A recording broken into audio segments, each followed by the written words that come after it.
Super, Los Angeles, 2025. Exterior, clay tennis court, day. A cell phone video shows Nadia, 34, dominating the tennis court. She steps up to the baseline, sweat glistening on her brow. Vishad, 42, narrates with pride. That's my girl. Show them how it's done. Nadia slams a forehand deep into her opponent's court. The ball zips past, earning her a point. She pumps her fist and flashes a triumphant smile toward the phone camera. Beautiful shot, babe. Nadia's smile falters. She presses a hand to her chest, her face clouding with confusion. Suddenly, her knees buckle, and she collapses onto the court. Nadia? The phone image shakes violently as Vishad sprints toward her, his voice rising in panic. Nadia. Nadia. Exterior, on the court. Vishad drops to his knees beside her. The phone clatters to the ground. Stay with me, babe. Stay with me. He gently rolls her onto her back. Her lips are blue. She's not breathing. Call an ambulance. Vishad's trembling hands position for CPR. He alternates between chest compressions and frantic breaths, tears streaming down his face. Come on. Come on, Nadia. Exterior, clay tennis court, day. The faint sound of a siren grows louder. Vishad doesn't stop. His hands push harder, his breathing ragged. The ambulance screeches to a halt nearby. 2 EMTs rush out carrying equipment. Sir, we'll take over. Vishad hesitates, his hands hovering over her chest, before stepping back. We've got a pulse. Stand by for compressions. The EMTs work urgently. One performs compressions, while the other prepares a stretcher. Let's get her loaded. They lift Nadia onto the stretcher. Vishad, in a daze, stumbles toward the ambulance. Interior, ambulance, day. The cramped space is filled with the sounds of machines and shouted commands. Vishad grips Nadia's hand tightly as the EMTs continue their efforts. Don't leave me. Please. Nadia, don't leave me. The ambulance jolts to a stop at the hospital. Interior, emergency center. A flatline tone pierces the room. A doctor steps back from Nadia, shaking their head. Time of death, 4:23 p.m. Vishad collapses onto her lifeless body, his cries breaking the silence. No, Nadia. He clutches her, his wails echoing as the scene fades. Interior medical suite. Dr. Sharma's office, morning. Dr. Sharma, 45, reviews notes on her tablet while Miriam Kincaid, 37, sits across from her. Dr. Sharma looks up from her notes. You mentioned changes in your cycle, Yes, it's about 3 weeks. It's been that way for several months now. and you've always been regular before? Like clockwork since I started. Dr. Sharma studies Miriam's face, noting signs of fatigue. How are things at the Institute? How is your project going? I think it's going okay, but my boss wants faster results. Stress can definitely impact cycles, but let's rule out other factors. She pulls up the symptom analyzer AI, entering data with practiced efficiency. The screen fills with possible causes. I'm ordering a comprehensive panel: hormones, thyroid, several other markers. The AI suggested those. Yup, possible causes, suggested tests, possible treatments. You still need a human in the loop to make sure the AI makes sense. I use some interesting AIs in my work. They're everywhere these days, but the AI can't do the human part of our work. It doesn't have empathy, and frankly, all it does is to regurgitate. But it does that rather well. She taps her screen, finalizing the orders. The lab has your insurance from last time. Results should come through your patient portal in a few days. Thanks, Priya. I appreciate your thoroughness. Of course, call me if anything changes before then. After Miriam leaves, Dr. Sharma makes additional notes. I hope it's something simple. She's not the first one to come in with this problem. Exterior, California Institute campus, midday. Miriam strides purposefully along the concrete walkway, her lab coat catching the breeze. Sam Ellis, 29, black, Her computer expert trails behind her. Miriam glances back. She sees that he is hunched over, hand on his chest. Sam! He doesn't respond immediately.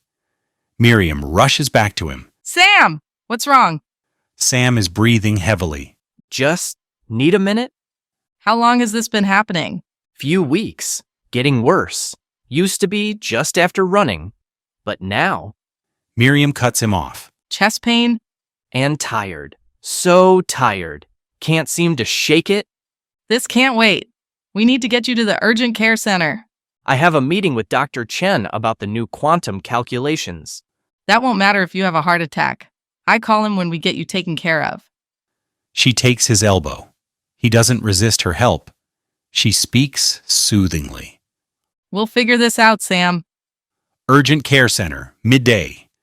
The waiting area is crowded.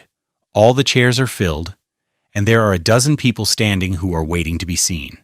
The receptionist, Lisa Gallegos, 30, efficiently manages multiple tasks behind a plexiglass partition. Miriam speaks in her doctor voice. I'm Dr. Kincaid from the Institute. My colleague is experiencing chest pain and shortness of breath. Do you have his ID? Sam passes her his badge. Lisa scans it and passes it back. What symptoms is he having? Chest pain, fatigue, hard to breathe. It's been getting worse for the past several weeks. Miriam holds up one of Sam's hands. He's also showing signs of peripheral cyanosis. Lisa looks up sharply, reassessing the situation. She picks up a microphone and makes an announcement. Code blue. A medical assistant appears with a wheelchair. Please sit in the chair. We'll get you started with BP and EKG right away. I can walk. Sit, Sam. I'll call Billy. Exterior, graveyard, day. A beautiful sunny day in Silicon Valley contrasts with the somber mood. Friends and family gather around a freshly dug grave. Vishad stands at the forefront, his face a mask of pain. After the ceremony, mourners disperse. Vishad lingers by the grave, staring at the flowers atop the casket. His neighbor, Ravi, 60, approaches cautiously. She loved tennis. She told me it was her escape, her way of finding joy in the middle of all the chaos. That's exactly what it was. She didn't just play for exercise, she played to forget all the noise, the fear. And now she's gone. Just like that. The last thing I saw was her hand on her chest. She didn't even cry out. I can't wrap my head around it. Nadia was so full of life, healthy. Happy, vibrant. She should be here. She should be playing tennis, laughing, making children with me. I don't know what to think. I don't know what to do. Ravi glances around, lowering his voice. Listen, I wasn't going to say anything, but my brother lost a co-worker 2 weeks ago. Same thing. And last week, my wife's grandmother passed at a clinic out of nowhere. Something is wrong, Vishad. And I think it's the vaccines. Vishad freezes, his eyes narrowing. The vaccines?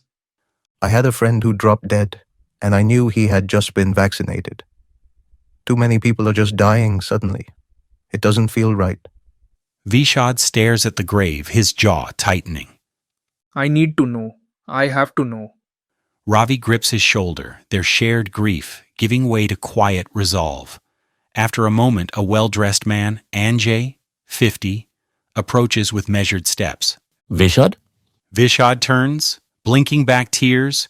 Vishad? Yes? I'm a friend of Nadia's family. My name is Anjay. I deeply regret meeting you under such heartbreaking circumstances. Thank you for coming. I'm Vishod. Anjay looks at him intently. You're searching for answers. Yes. If you know anything, please tell me. Anjay reaches into his pocket and hands Vishad a book. There's a man you should know of, Ted Dodd. He's a brilliant researcher. He's been studying cases like Nadia's. He wrote the book I just gave you about it, Cause Unknown. It's all about people dying suddenly. Vishad takes the book, gripping it tightly. Read it. It might not bring you peace, but it'll bring you closer to understanding.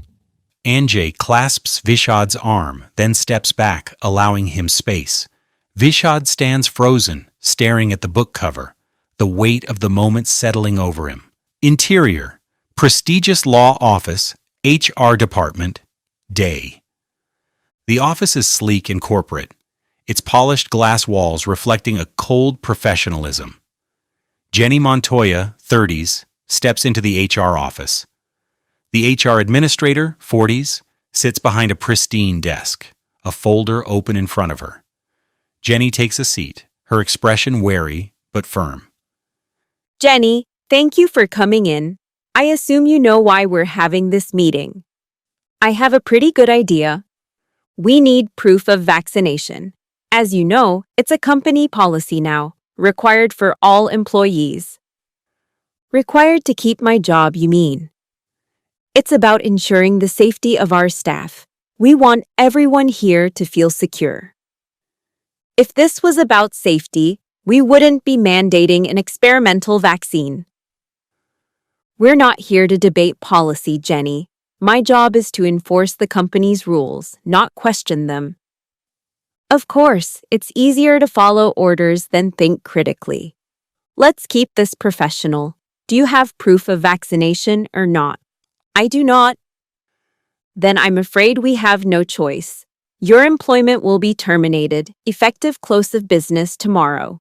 You'll need to clean out your desk today and hand over all materials to your manager. Your keys and badge should be returned to me before you leave. Years of loyalty and results, all wiped out because I won't comply with a policy that's not even about the law. It's not personal, Jenny. It's always personal when you're the one losing your livelihood. She picks up her bag and slings it over her shoulder. Good luck with your safe staff. Interior, Miriam's Lab, California Institute, day.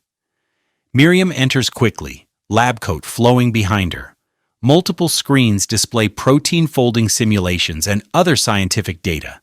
She drops into her chair and opens the symptom analyzer AI. She types in Sam's symptoms. Chest pain, fatigue, dyspnea, African American male, 29. The AI populates results. Miriam's eyes narrow at the screen. That's not good. He's too young to be having that type of problem. Interior, Miriam's home, evening. Miriam and her husband Doug, 41, eat dinner. He's the CEO of an AI startup dealing with risk in banking. He's a Stanford MBA and has been the chief risk officer in a bank that deals with VCs and startups. In the background, we can see their great room with a view of the valley. There's a baby grand piano in the great room. How was your day? Miriam finishes chewing before answering. Mostly routine. What part of it wasn't routine? I saw my gynecologist because my periods have changed. She ordered some tests. Then at lunch, I noticed that Sam was having trouble keeping up with me as we walked back to the institute. He was having chest pain and shortness of breath. You look worried. Not so much about myself because the doctor said I'm still within normal limits. I'm more concerned about Sam because he is too young to be having that sort of problem. Doug takes a sip of wine. Hopefully it won't turn out to be serious. How's your work going? Pretty well. I'm getting to be pretty fluent in the PIML program. It's helping me think better. Before I got that, it was taking a long time just to establish some basic facts about a protein. Miriam pauses, thinking. How are things in startup land? Things are pretty normal if crazy is normal. If I knew then what I know now, I might not have started this project. Some days I miss working in banks, but it would be boring compared to what I'm doing now. Do you ever think about quitting and going back to a bank job? Some days I do. But managing the risks of derivatives is really important. My expertise is the critical piece of the whole project. Plus, my investors have put quite a bit of money into it. I'd be a real jerk if I walked away from it. After they clean up, Miriam goes into the great room and sits down at the piano. She flips through pages of music, finds one she wants to play, and starts playing. Nothing electronic could ever sound this good. Interior, Doug's workshop evening. Doug likes to make things using traditional Japanese woodworking techniques. There are no power tools in his shop, only the hand tools that a Japanese craftsman would use. There are some finished pieces lined up along the wall and racks of lumber for future projects. He got interested in woodworking when a banking job took him to Japan for a year. Doug marks a piece of wood, puts it in a vise, and makes a careful cut. The cut starts in the mind. Interior, working class gym, morning. The gym hums with energy. Old school equipment clanks in the background as a group of guys pump iron in the corner, their banter blending with the faint sound of news on a mounted TV. The lighting is dim but warm, with sunlight gleaming through the windows, highlighting dust motes in the air. Jenny ties her running shoes at the base of a treadmill. I miss my old gym. I can't even afford this much longer. She glances at the TV for a moment but doesn't pay much attention. The news anchor's voice drones on in the background, but something catches her ear. A phrase that cuts through the ambient chatter. Many reports of sudden, unexplained collapse or deaths by professional athletes. In national news, a class action lawsuit was filed today in Kansas against BioX Tech. Plaintiffs are seeking compensatory and punitive damages, alleging that BioX Tech engaged in false advertising while knowingly concealing the vaccine's harmful effects. I got fired from my last job because I wouldn't take the goddamn jab. Now this? They lied. They knew it didn't stop transmission or infection, and the injuries, the deaths. If Kansas can do it, so can I.